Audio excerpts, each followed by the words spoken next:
Hello and welcome. Thursday edition. It's Coach's Corner. This is a great one. I'm really anticipating this one. You know, each and every Thursday, we get a chance, both Dave Serrano and myself, we get a chance to talk with college coaches all over the country, all levels, all divisions. This week, Dave is out at Showball in Boston, and it's a busy week for him. But I'm really excited we get to spend a Coach's Corner session with somebody who is a tremendous, tremendous college coach.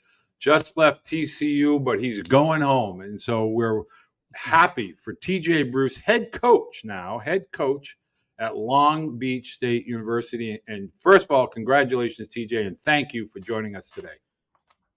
Thanks, Walter. I appreciate it. It's great to be here. You get chills when you just mentioned that Long Beach State head coach.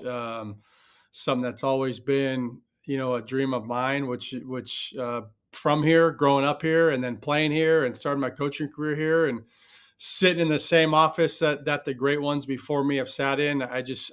I'm super humbled to be here. Well, I mean, you've obviously paid your dues. I mean, you're coming from what you can consider a staple at Omaha with Kirk Saarloos at TCU, and now you get to drive your own bus, you get to pilot your own plane, in your home, and that has to feel good in your heart, good in your soul. But from a baseball perspective, you get to, I don't want to say rebuild, but you get to be a part of taking Long Beach to Omaha and creating your own style of baseball. What is this like for you as a head coach, and what are you looking forward to doing with regard to your recruiting and your current student athletes? Yeah, I mean there's a lot, right? You're drinking through a fire hose right now. Probably multiple fire hoses. Um, I think just during this time, you're just trying to really evaluate things. I think when I got the head job at Nevada 9 years ago, I was 32, and I was going to run in and do things my way, and regardless of really what happened or what the repercussions were. I think now I fast forward, had a chance to do that for 7 years, had a chance to spend 2 years with Kirk, and a great leader and great coach that he is. And then I had a chance to really sit back and learn. So right now, spend a lot of time evaluating, just really where the program's at. And I don't even know if it's a rebuild. I think what I'm trying to do is I'm just the caretaker of the program. Really, this program belongs to the alumni. It Yep. belongs to the former players. It belongs to Dave Snow, Mike Weathers, and all the great coaches, Coach G, and all the great coaches before me. I'm just trying to do the best job I can at making the Long Beach community proud. Number one, because this thing's a citywide deal. It's not just a school; it's about the city of Long Beach. And then number two is making the Long Beach State baseball family really proud of the product that we put out. Whether I can't guarantee 45 wins, 40 wins, none of that, but I can guarantee the way that we're going to go about things will make the community really proud. One of the great things about being a former player, and that is your hometown, I mean, you really want to represent Long Beach. Now, truth be told, I've been out there several times as part of the area code games. Vanderbilt played Long Beach back in 2014. Blair Field, beautiful field, especially if you're a pitcher. But the big thing about that community is very passionate about baseball. They're involved. They're engaged. Talk a little bit about the style of play, the things that Long Beach has always been kind of thought. Troy Tulowitzki, Weavers. I mean, you're talking about elite major league talent that's rolling through Long Beach, and obviously now you back at home at the helm. That's something you want to bring back, that excitement at Blair Field. Yeah, and I feel the excitement too, just from the former players. Anybody that's played here, I've heard from a lot of alumni from different eras and different decades, which has been incredible. Had a chance to have some of those former teammates of mine, like Jared and Jason Vargas, were at the press conference, which was really cool to have them back to Blair. Even talking to Evan quite a bit throughout this whole process, but the community is really proud of what I think's to come. And Bobby Smither and our AD has started that excitement here at Long Beach. He's done a tremendous job with this athletic department. He's been here 1 year, or I guess coming up on a year, but I can't thank him enough for his trust in me. But getting back into what I think I want and what I know the community wants is there again, it's the product, it's the style to play. The Dirtbag brand was never something that was worn across the jersey. It was only a style of play, right? So part of it's discipline. And I think that what that entails is the consistency of behavior, doing things like you like to do them when you don't want to do them, right? That's everyday life. That's one of them. Integrity, responding, toughness. What's toughness? Competitive toughness, overcoming adversity. I think the one thing about the Dirtbag program is it's a brotherhood. And I think most programs have that. And it's just kind of that unique, we all wore the same jersey, we all went through the same things, and we all stand for the same core values. And I think that's something that's really important in bringing back. I think one of the things that I think at this stage in the game that's going by the wayside is a team first mentality. Bingo. That's what Long Beach State was. It was taking a lot of different guys and making them under the LB, under that special LB that you're wearing, and creating this team first, do anything at any time, play anybody at anywhere at any time, and create this culture. Because we're in a time right now where it's not really about team first. It's about what can I get from it. You're seeing it in the NIL era, and it's really, and you're seeing it really in my kids. My I got a 10-year-old son and an 8-year-old son, and you're seeing it in them. And I'm almost going against the grain, right? Because I am a coach, but I do believe in the old values that we were all raised in. I do think the pendulum's going to swing back at some point, maybe not all the way back, but it's going to swing into that even spot, I hope. But that's really what I'm trying to create. I'm trying to create all those things that's the standard of play. That's the standard of how you're going to go about your life. That's the standard of what you're going to do when you attend class. That's what Long Beach State baseball means to me, and that's what it was. And that, in my opinion, that's the Long Beach community as a whole as well. One of the things I really want to do a deeper dive that I think you're able to do this, whereas most coaches don't really, that recruiting component in the world that we're living in today. I don't think parents understand things like synergy, the video that gets captured and coaches have access to, the ability to evaluate talent. What are we looking for? Can you just kind of I want to widen the lens a little bit for student athletes and families. You just hit on something. When you're playing in these summer tournaments, it's a lot about me, and there's not a lot of attention on the we, because you're really, in some cases, only a part of a program for a week or a month, and you're not really, engaged, involved as a team in a deep capacity. Can you talk about recruiting and some of the ancillary things over and above analytics or metrics that you are looking for in a potential student athlete now at Long Beach? Yeah, I mean, number one is part of creating the culture that you're trying to create is you got to have values, and you got to have core values, or you got to have a code, right? You've raised a family, so you have a code that your family lives by, and I think that's part of it. And we have a code that the Long Beach State Dirtbag baseball program is going to operate by. And bottom line is, if you don't fit into that code, then this isn't the right place for you, and that's okay. That's good, but those are some of the things. That's just one thing that we're trying to do. I think obviously culture is driven through recruiting.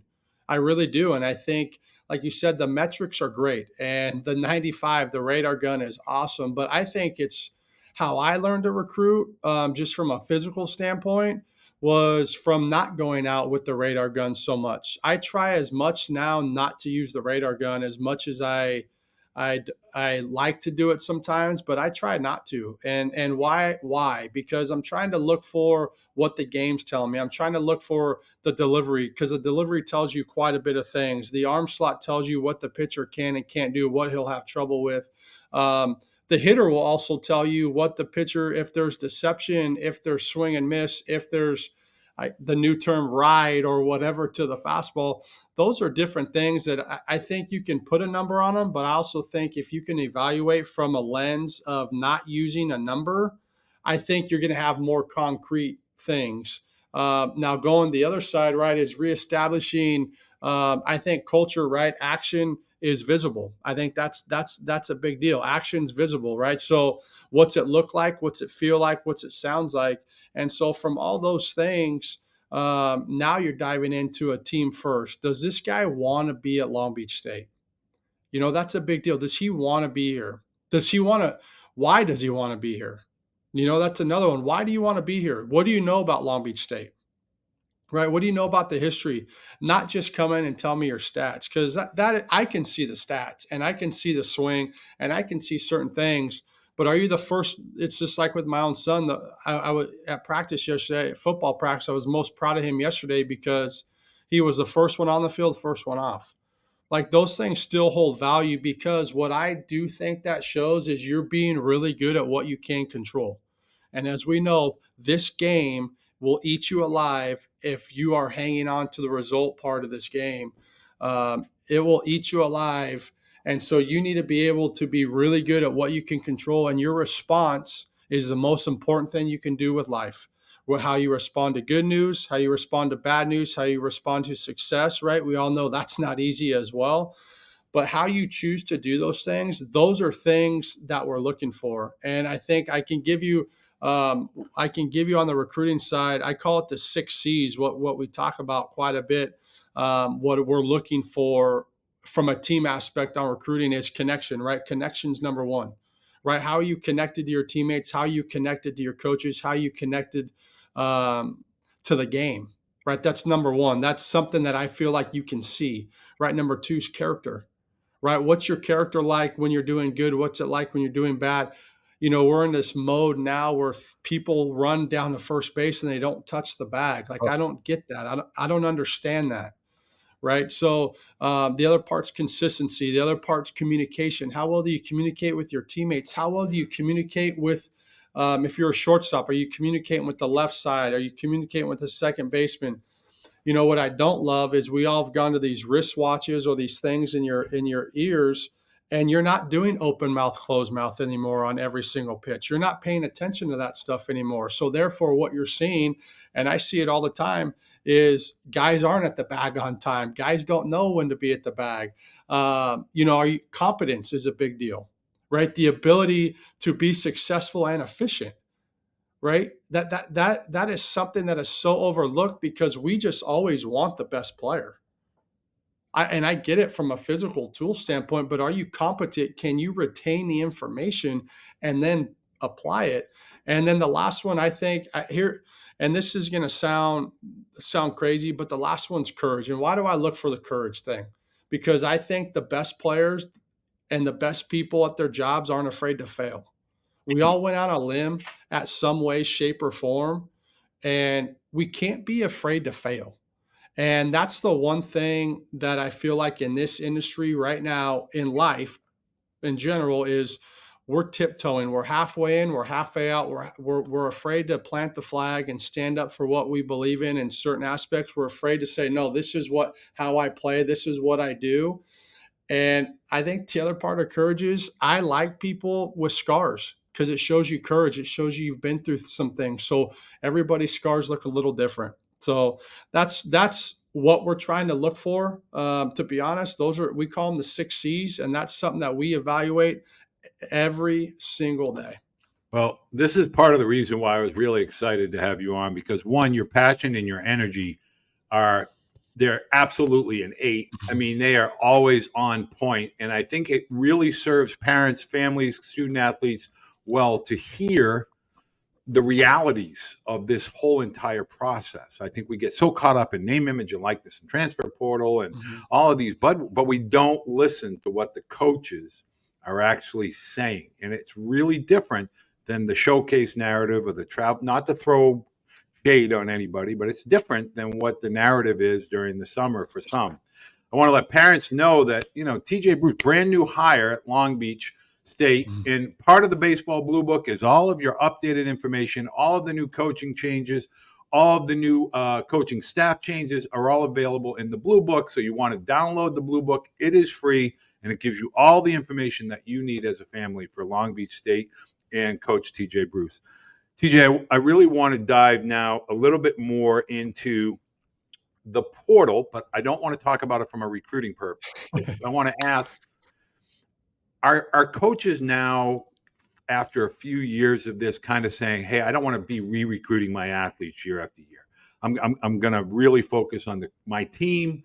I'm going to, ride with the horses that are riding with me, and I'm going to develop those guys. And if somebody decides they want to exit, that's fine. But are the days of re-recruiting athletes slowly, fading away? Are we really starting to focus on building that culture, that team, as opposed to trying to keep guys happy year in and year out?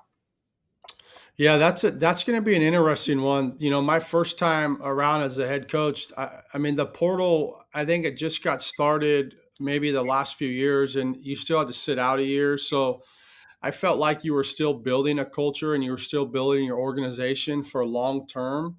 I think there's a way to do that. But Jay Johnson said it best. He said it's about building teams, and that's where the portal's gone now.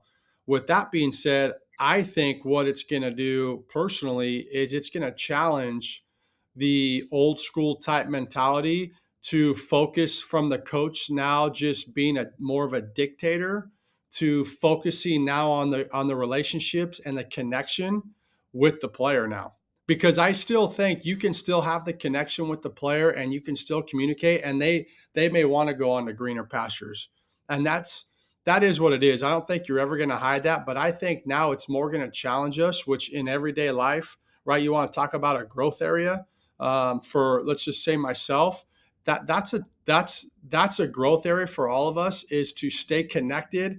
And you want to talk about being in the moment and being available physically and mentally from a coach's perspective, and vice versa from a player's perspective. I think it's more heightened now than it ever has been, because I think actually the other way of this, of the portal, when you were building teams, is, you may have checked out because you knew you had Tulo in front of you, or you knew you had Weaver in front of you. You'll just get yours tomorrow. Well, now I actually think the player now needs to work on being more available physically and mentally, and trying to learn that skill as fast as he can, because he's not only trying to get the job now, but he potentially, this just sounds terrible, but trying to showcase what he can do and showcase his aptitude for long term. Now, I don't love that, but I think it's just how you're going to spin it. I think, I use this term hope dealer versus a hope stealer. I think the part is we have to be very, very aware of the times, and we have to be growth minded. And so the fact of the matter is, I know that's on the forefront of this thing, and we need to embrace it as best as we can. And our job is to teach the game every single day in and day out, teach life through the game. And at the end of the day, it is what it is. But knowing that we did that and we've built that communication, we built that connection, let the pieces fall where they fall after that. Absolutely. Some of those, I'm going to be stealing some of that. Hope dealer versus hope stealer. I'm using that. I'll make sure I put your name on it. Uh, Talk to me about the high school athlete. Everybody's Mhm. one. Is anybody recruiting high school athletes? The parents are all up in arms. The high school athlete seems to be getting forgotten. There is a place for the high school athlete, but in my opinion, they need to realize it's a big boy world. It's a sport coached by men, participants are men, officiated by men. And I say that not so much as to say you're a little boy, but the physicality of college baseball, the size of college baseball, it's a big deal. So, what advice do you give like high school athletes that are like, say, sophomores right now, juniors right now? Is it play more, or is it, hey, man, get in that weight room, get some skill set underneath you, play local, get bigger, get stronger? I mean, what's the word of advice for the high school athlete? I mean, number one, I just stay the course, to be honest. I think we're in a social media time, and I'm dealing with it because I got a 15-year-old daughter here pretty soon, and she's going into high school, and I got an eighth grade daughter too. And I think we're just in a time where we're playing the comparison game, Amen. and that's never going to get anybody anywhere. We all mature at different times of our life. I'm not the same husband I was on year one as I am in year 18. So and I why I bring that up is because a lot of the stuff in the sports industry is, our families are different, right? Because we're not together all the time. I haven't seen my wife and kids in 4 weeks as of right now. But that's the normal for my family. But we can't compare it to the family that's working 9 to 5 and they go to Disneyland on Saturdays. And that's not our normal. So you can't play the comparison game. It's going to get you down this rabbit hole that you may or may not come out of.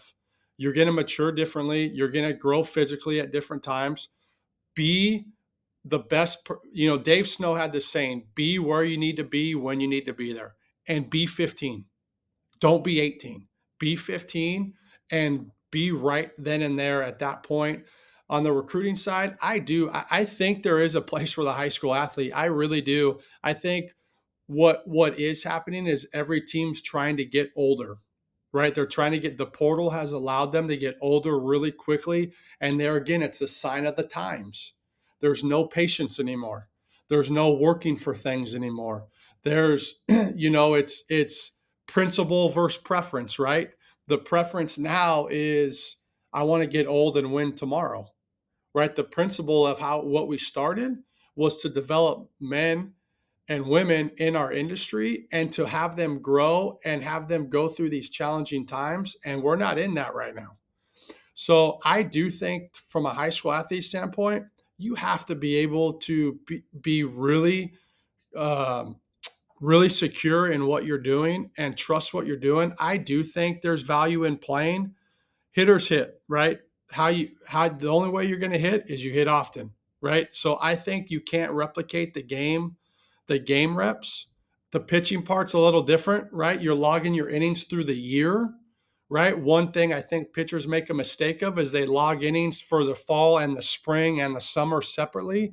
You're logging them for the 12-month year. It's nothing more than that, nothing less than that, right? So log them through. You may have thrown 80 in the spring, but what'd you throw in the fall, right? So those are all different things. And how was it high intensity? Was it low intensity situations? But if you want to build programs, I still think there's a place for the program that's building this thing long term. I do believe there again, it goes back into the core values of who you are. I think you can still go build a program and be a super successful program and do what you need to do. It's all a matter of where you stand, what you stand on, and what principles you have, right? Is it principle or preference, right? We would all love to go to Omaha tomorrow. There's no doubt about it. But I know, as you know, this thing takes time to build and to do it. You're building for longevity, not for a quick fix. That's why motivation. I hate the word motivation. Motivation's a sugar high. It's an external unit. It's an Amen. external factor, right? Let's remove the external factor out of this thing and let's build for longevity. And that's I know I kind of answered it, but I didn't really answer it. But that's just a little bit of how I feel and what I'm looking for and how I think we want to build this program. Man, if I'm a parent right now and I've been in that seat and I have a student Mhm. athlete looking for a college, I'm hard pressed to find somebody with more energy and more enthusiasm than TJ. It's exciting because I grew up watching and Long Beach baseball, and I really enjoy being out in that particular part of the country. So I have to ask this question, last question, from a recruiting perspective. How big of a net do you cast? Do you stay in that Southern California or West Coast, Arizona, up to maybe Oregon or Washington, or do you kind of expand into the Midwest or Southeast or even East Coast? I mean, who wouldn't want to be on the East Coast and surfing in Long Beach and Huntington Beach? I mean, where are you going to be, recruiting? Anywhere and everywhere, or just specific areas of the country? I think you always got to have your niche, right? You always got to have you got to take care of home base. That's always the thing. But I also think there's an interesting part in how you build your team, right? So one is talent, right? I think the bottom line is along with what we're looking for off the field, what are we looking for on the field? Well, you got to have the talent, right? So the talent, the good part is that I've been in 3 different states. So the net has casted far and wide a little bit more than it was 10, 12 years ago. So now the tentacles can get out into the Midwest now. It can get out into the Northeast, right? it can get into a lot of different places. So the talent, will take anybody's talent, right? And we're at an affordable institution with a really good degree, and a really good baseball program, and you get the chance to live by the beach, Oh, right? You're geographically, you can get to a lot of different places within a few hours. So we want to take care of home, but we're willing to go wherever we need to go. Now, are we going to spend half the summer in the Northeast or the Midwest? Probably not. But with the connections that we do have, we go in here and go in there. Number two is character, right? Values and morals. That's what we're always looking for. And those things travel far and wide, right? We got a kid from out of the country, or you got this kid from this part, values and morals, right? The fit. Do they mesh with your style, and do they mesh with the current team and the organizational values? Too many times we're chasing number one only, and that's talent, but we forget about the fit. Can you coach that player with their skill set? Right? That's something that doesn't go into. That's why I think you see the transfer portal going crazy right now too. Is too many times we're too busy, taking this net and getting everybody.